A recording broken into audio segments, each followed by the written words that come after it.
रीवा पहुंचे कांग्रेस के दिग्गज नेता अजय सिंह पूर्व विधायक सुखेंद्र सिंह बन्ना के घर में पत्रकारों से मुखातिब होते हुए भाजपा सरकार पर कई आरोप लगाए। इस दौरान कांग्रेस पार्टी के पूर्व प्रदेश अध्यक्ष व नेता प्रतिपक्ष अजय सिंह ने कोरोना में सरकार की नाकामियां गिनाई। इसके अलावा केंद्र की मोदी सरकार पर सवाल उठाया कि जो मोदी 56 इंच की छाती ठोंकते हैं, उन्हीं के कार्यकाल में चाइना लगातार घुसपैठ कर रहा है। इसे क्या कहा जाए, इंटेलिजेंस फेलियर या फिर सरकार की नाकामी। श्री सिंह ने यह भी कहा कि अभी तक में सबसे ज्यादा चाइना की यात्रा मोदी ने की, साथ ही शी जिनपिंग का स्वागत भी अहमदाबाद में किया गया। इसके बाद भी चाइना की यह चाल कई सवाल खड़े कर रही है। इतना ही नहीं, डीजल पेट्रोल के बढ़ते दाम को लेकर भी उन्होंने सरकार पर निशाना साधा। कुछ दिन पहले तक जो व्यक्ति छाती ठोकते थे 56 इंच, इतना बड़ा चीन का घुसपैठ हिंदुस्तान की धरती में हुआ,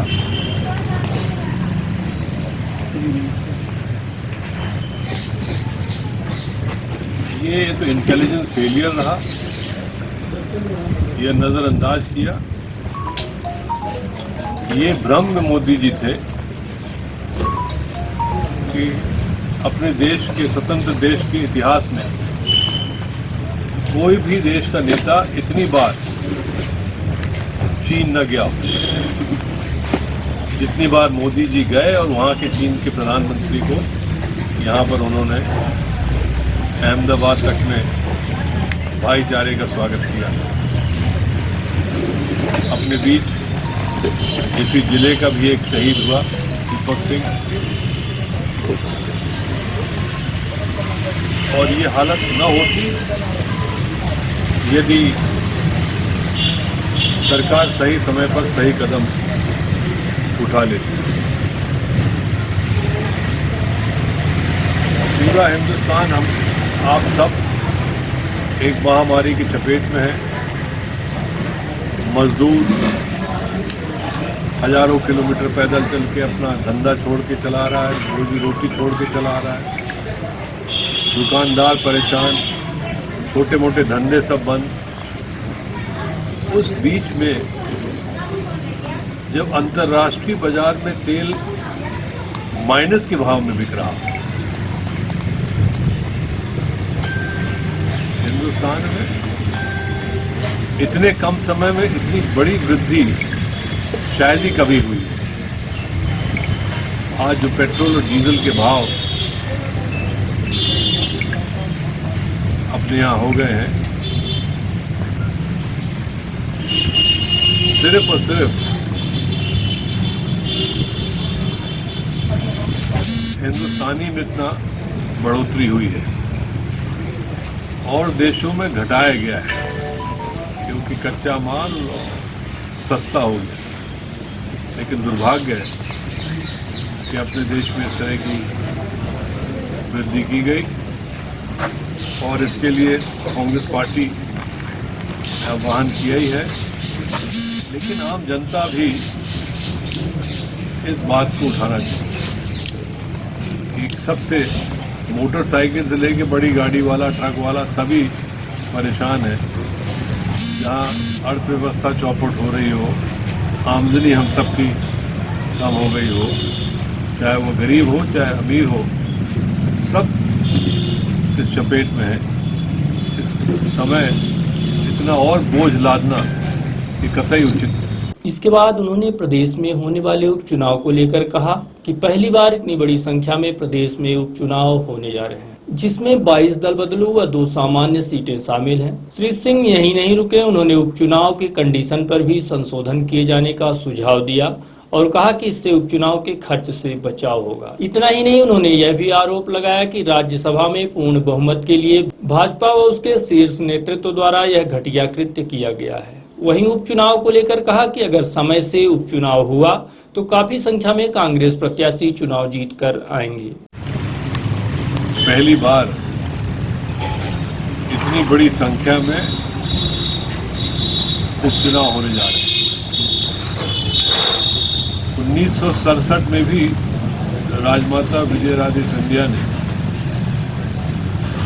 तत्कालीन कुछ कांग्रेस के विधायकों को तोड़कर एसबीटी सरकार बनाई थी, लेकिन उस समय ये कानून नहीं था कि आपको चुनाव लड़ना पड़े। अपने संभाग से भी काफ़ी विधायक उस समय 5-6 विधायक याद गए थे, लेकिन ये जो कानून बना है बाद में, यदि आप पार्टी छोड़ते हैं तो चुनाव लड़ना पड़ेगा। मेरा मत तो है इसमें संशोधन होना चाहिए।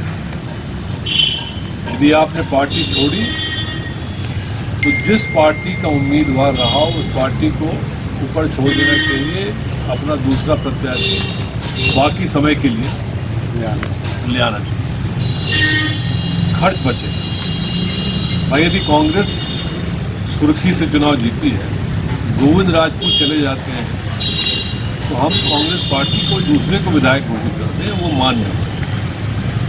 कानून ये था, इसमें भी संशोधन कर दिया, ये वापस होना चाहिए। तो इसमें कम से कम ये डिफेक्शन की जो आया राम गया राम की ये कहानी है, ये तो कम से कम बंद होगी। लेकिन जब तक नहीं है तो उपचुनाव होंगे। 24 में 22 दल बदलू का चुनाव है और 2 साधारण ध्यान की वजह से। जो थोड़ा थोड़ा मुझे ज्ञान है उससे पूरे इन क्षेत्रों में भारी रोष है कि हमारे मत को बेचा। जिस पार्टी की हमने उम्मीदवार को जिताया है वो पार्टी का आदमी अपने स्वेच्छा से गया है और पैसे लेके गया है।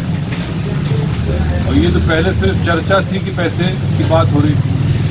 अब तो शिवराज सिंह जी ने सील मोहर लगा दी, वो अपने आप को बचाव करते हुए कह दिया हमें ऊपर के 2 लोगों ने कहा तब हमने गिराई। अब ऊपर वाले उनका हिसाब किताब करें न करें वो अलग जाने, लेकिन ये प्रमाणित हो गया है कि लेन देन की वजह से सरकार ये एक बहुत ही काला दिन है देश के। तो मात्र भाजपा को एक राज्यसभा सीट और चाहिए। यही उन्होंने कोशिश की राजस्थान में, नहीं सफल हो पाए। यही कोशिश की गुजरात में जहां 2 विधायक को ले लिए। और हर कांग्रेस की जहां जहां लोकसभा का चुनाव हो रहा था उन्होंने पूरी कोशिश की कि हमारा पूर्ण बहुमत राज्यसभा में मिल जाए, कि उसकी भी कोशिश अब होगी कि और आगे बढ़ाते जाए। साधारण रूप से सितंबर महीने के अंत तक चुनाव 6 महीने के अंदर होना चाहिए। और जितना लंबा खींचेंगे तो सरकार का दबाव हर तरह की राजनीति होगी, लेकिन जल्दी चुनाव हो तो कांग्रेस को बहुत फायदा मिलेगा। इसी बीच कांग्रेस पार्टी के पूर्व विधायक सुखेंद्र सिंह बन्ना समेत अन्य नेताओं के खिलाफ मुकदमा दर्ज किए जाने के सवाल पर श्री सिंह ने कहा कि भाजपा डेमोक्रेसी को समाप्त करना चाहती है। जनता के लिए आवाज उठाना नेता का प्रथम कर्तव्य है, लेकिन भाजपा उसे कुचलना चाहती है। इस दौरान उनके साथ राज्यसभा सांसद राजमणि पटेल, पूर्व विधायक सुखेंद्र सिंह बन्ना समेत अभय मिश्रा, पूर्व विधायक राजेंद्र मिश्रा समेत अन्य नेता मौजूद रहे। राजनीतिक व्यक्ति धरना प्रदर्शन आंदोलन करना हमारा दायित्व है, और यदि उसको भी आप दबाने की कोशिश करें तो भाई सीधे कह दो ना कि डेमोक्रेसी नहीं है, फासिस्टवादी वो हो गया। हम लोग इस तरह से बिहेव करेंगे, नहीं आएंगे भाई सड़क।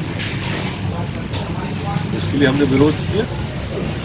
आप हमें किसी धारा से कुछ बात करो, बता दो कि नहीं गलत हो रहा। तो कोई राजनीतिक व्यक्ति को इस तरह से मुंह बंद करना उचित नहीं।